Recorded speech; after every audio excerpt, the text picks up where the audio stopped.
देखिए, जब मुहूर्तों की बात आती है तो मैं आपको डेट वाइज़ जानकारी देता हूँ। लेकिन होता क्या है कि हम अलग-अलग वेबसाइट के ज़रिए, अलग-अलग यूट्यूब चैनल के ज़रिए, अलग-अलग बातों को हम लोग सुनते हैं और फिर हम भ्रमित हो जाते हैं। निश्चित नहीं कर पाते हैं कि वास्तव में सही कौन बता रहा है और गलत कौन। और अक्सर होता भी ऐसे ही है। आज मैं आपको सप्रमाण यहाँ पर जानकारी देने वाला हूँ और स्टेप दर स्टेप आपको समझाने वाला हूँ, ताकि आपके मन में किसी भी प्रकार का संशय और संदेह ना रहे। पूरा प्रयास करूंगा। चैनल पर नए हैं तो एक निवेदन भी रहेगा कि चैनल को सब्सक्राइब कर लें, ताकि अध्यात्म, ज्योतिष, वास्तु, रत्न, रुद्राक्ष, तमाम प्रकार की इन्फॉर्मेटिव चर्चाएं आपको हमारे इस चैनल पर प्राप्त होती रहे। देखिए, आज जब हम बात करेंगे नामकरण संस्कार की, इसके स्पष्ट हो रहा है कि नामकरण यानी नाम रखने का यह मुहूर्त है। और संस्कारों की अगर बात आती है तो संस्कार के बिना जो जीवन है वो पशु है, पशुता है। इसलिए संस्कारों का हमारे यहाँ बहुत महत्वपूर्ण है और 16 संस्कारों में भी यह नामकरण भी एक संस्कार है। क्यों किया जाता है संस्कार, कैसे किया जाता है, उस पर भी चर्चा करेंगे। यहाँ पर एक स्पष्ट एक शुक्ति है, आयुर्वेदश्च वृद्धिश्च सिद्धिर्व्यवहस्ते तथा। क्या मतलब हुआ का यह नामकरण जो मुहूर्त है, यह बच्चे के, क्योंकि नाम से ही पहचान होती है, बच्चे के आयु के लिए, आरोग्यता के लिए और इनमें अभिवृद्धि के लिए, उसके तेज के लिए, क्योंकि नाम में भी एक तेज छुपा होता है, उसके चेहरे पर वो ओज हो, प्रकट हो। इन सब बातों को ध्यान में रखते हुए यह शुभ मुहूर्तों में हम काम करते हैं। मुहूर्त पर काम करने का एक विशेष प्रभाव होता है, क्योंकि अपने समय से व्यक्ति उससे उत्तरोत्तर तेजी के साथ आगे बढ़ता है। अब इसमें कुछ विचारणीय तथ्य हैं जिस पर हम चर्चा करेंगे। हालांकि यह बात भी निश्चित है, यथा नाम तथा गुण। कई बार नाम के अनुरूप गुण होते हैं और कई बार नाम के विपरीत भी गुण पाए जाते हैं, इसमें भी कोई दो राय की बात नहीं है। लेकिन फिर भी नाम की हमारे यहाँ एक अपनी महत्ता है, एक अपनी श्रेष्ठता है। अब देखिए, यहाँ पर आमतौर पर जैसे नामकरण कब करें, बहुत विशिष्ट, बहुत विशेष इसमें कुछ नहीं है। लेकिन कई बार क्या होता है कि आमतौर पर हम देखते हैं कि कई जगह छठी होता है, उसी दिन सब कुछ कर लेते हैं, उसी दिन नामकरण भी हो जाता है। लेकिन नियम ऐसा नहीं है। नियम यह है कि शुद्धि के हवन के बाद, क्योंकि 10वें दिन शुद्धि का हवन हो जाता है, उसके बाद 10वें दिन भी कुछ परिस्थितियों में कर सकते हैं। लेकिन वैसे 11वें दिन या 12वें दिन या फिर उसके बाद आप जो है 21 दिन के अंदर, या और भी कई लोग महीने भर के अंतराल में भी इसको कर लेते हैं। लेकिन जो सही नियम है वह इसको 10वीं के हवन होने के बाद एकादशी और यानी 11वें और 12वें दिन कर सकते हैं। यह नामकरण का विधान है।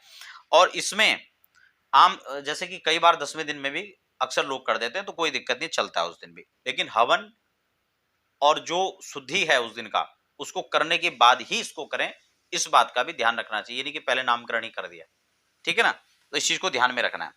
बाकी समय अनुसार देश काल प्रस्तुति और इन पर भी विचार किया जाता है इसमें। और विचारणीय और तथ्य क्या है उस पर हम थोड़ा सा विचार कर लेते हैं। सबसे पहले हम बार की बात कर लेते हैं। देखिए, कौन से बारों के अंदर हमें करना चाहिए। इसमें क्रूर बारों को अगर हम छोड़ दें तो शुभ बारों के अंदर, जैसे सोमवार हो गया, आपका बुधवार हो गया, गुरुवार हो गया और शुक्रवार हो गया, इन वारों के अंदर हम बच्चे का नामकरण संस्कार कर सकते हैं। नाम हमें किस प्रकार से रखना है, इसलिए मैंने आपको पहले भी बता दिया।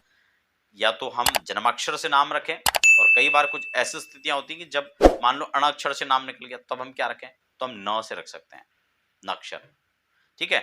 और अगर हमें उससे नहीं रखना चाह रहे हैं, हम कुछ और नाम रखना चाह रहे हैं, तो फिर भी नाम कम से कम ऐसा रखें कि जिस नाम का कोई अर्थ भी हो, सार्थक अर्थ जिसका हो, ठीक है ना। तो शुभ वार, उसके बाद नक्षत्रों की बात आती है, तो यहाँ पर स्त्री संज्ञक नक्षत्र को स्पष्ट कहा गया है। जैसे कि यहाँ पे त्रिउत्तरा हो गया, रोहिणी हो गया, उत्तरा फाल्गुनी हो गया, उत्तराषाढ़ा हो गया, उत्तरा भाद्रपद हो गया, रोहिणी हो गया। यह स्त्री संज्ञक नक्षत्र के अंदर आते हैं। इन नक्षत्रों के अंदर आप बड़े आराम से नामकरण संस्कार कर सकते हैं। उसके बाद दूसरी कैटेगरी जो नक्षत्रों की आती है, चर नक्षत्र, उसमें हम कर सकते हैं। जैसे स्वाति हो गया, पुनर्वसु हो गया, श्रवण हो गया, धनिष्ठा हो गया। इन नक्षत्रों के अंदर शतमिषा हो गया, तो यह नक्षत्र भी इसके लिए उपयोग है। मैत्र संज्ञक नक्षत्रों को यहाँ पर बताया गया, जैसे मृगशिरा हो गया, रेवती हो गया, आपका चित्रा हो गया, अनुराधा हो गया। इन नक्षत्रों के अंदर भी आप नामकरण का प्रयास कर सकते हैं, उसका मुहूर्त निकाल सकते हैं। उसके बाद लघु संज्ञक नक्षत्र के जो कैटेगरी में आते हैं, जैसे अश्विनी, हस्त, पुष्य, अभिजित, इन नक्षत्रों को इसमें इंक्लूड कर सकते हैं।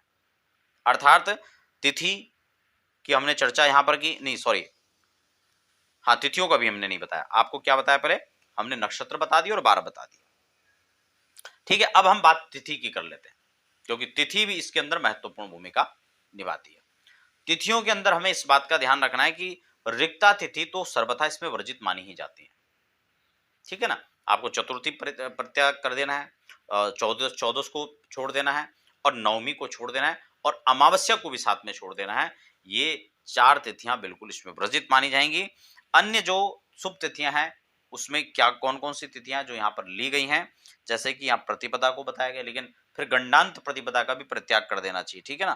द्वितीया है, तृतीया है, पंचमी है, सप्तमी, दशमी, द्वादशी और त्रयोदशी को नामकरण मुहूर्त के अंदर श्रेष्ठतम बताया गया है, अर्थात इन तिथियों के अंदर आप कर सकते हैं।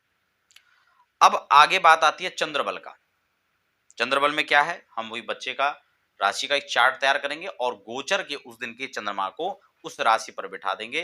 तब हमें देखना है कि बच्चे की उस राशि से जो चंद्रमा है वो चतुर्थ नहीं पड़ने चाहिए, अष्टम और द्वादश यानी चौथे स्थान, 8वें और 12वें स्थान पर वह चंद्रमा गोचर के नहीं पड़ने चाहिए। वह बच्चे के लिए शुभ नहीं माना जाता है। और इसमें क्या करना चाहिए, जब हम लग्न की बात करें तो शुभ लग्नों में पूजा क्या करनी है वो भी मैं आपको बता देता हूं, लेकिन लग्न की हम बात कर लेते हैं क्योंकि लग्न बहुत प्रधान है। सर्वे दोषा विनिश्यन्ति लग्न शुद्धि यदा भवेत, क्योंकि कुछ जो छोटे छोटे चीजें छूट भी जाती हैं, मान लो कि नक्षत्र नहीं मिल पा रहा है या नक्षत्र मिल गया तो फिर हमें कुछ और चीज उसमें नहीं मिल पा रहा है, तो हमें दो चीजें बहुत जरूर सबसे पहले लेनी चाहिए। एक तो राशि की अनुकूलता वाला चंद्रमा और दूसरा लग्न शुद्धि। दो चीज महत्वपूर्ण है। तो लग्न शुद्धि में यहाँ पर क्या बताया कि जब हम लग्न का शोधन कर लें तो हमें विचार करना है उस दिन की लग्न, उस पर्टिकुलर उस लग्न पर कि केंद्र और त्रिकोण आदि में शुभ ग्रह हों और त्रिक भावों में पाप या क्रूर ग्रहों क्रूर ग्रह उसमें विद्यमान होने चाहिए। इस प्रकार से हमें एक शुभ लग्न का चयन करना चाहिए। किस चीज के लिए? नामकरण मुहूर्त के लिए। अब बात आती है कि हमें क्या करना चाहिए, उसको भी हम थोड़ा सा यहाँ पर देख लेते हैं कि क्या क्या इस दिन होना चाहिए। एक योग्य ब्राह्मण को आपको घर में बुलाना चाहिए। ये नहीं कि कोई भी संस्कार हो, हमें योग्य आचार्य का वर्ण करना चाहिए। ये नहीं कि सस्ते के चक्कर में कोई भी काम हो, उसके लिए आप हर काम को आप अच्छे तरीके से करते हैं, तो हमें अगर घर में पूजा पाठ करवाना है, कोई अच्छा काम करवाना है, तो उसके लिए एक अच्छे ब्राह्मण को भी आपको हायर करना चाहिए। इस बात का सर्वदा ध्यान रखना चाहिए। तो क्या क्या करना है? पंचांग पीठ का आपको सबसे पहले ध्यान करना है, ठीक है ना? पंचांग पीठ का निर्माण करें।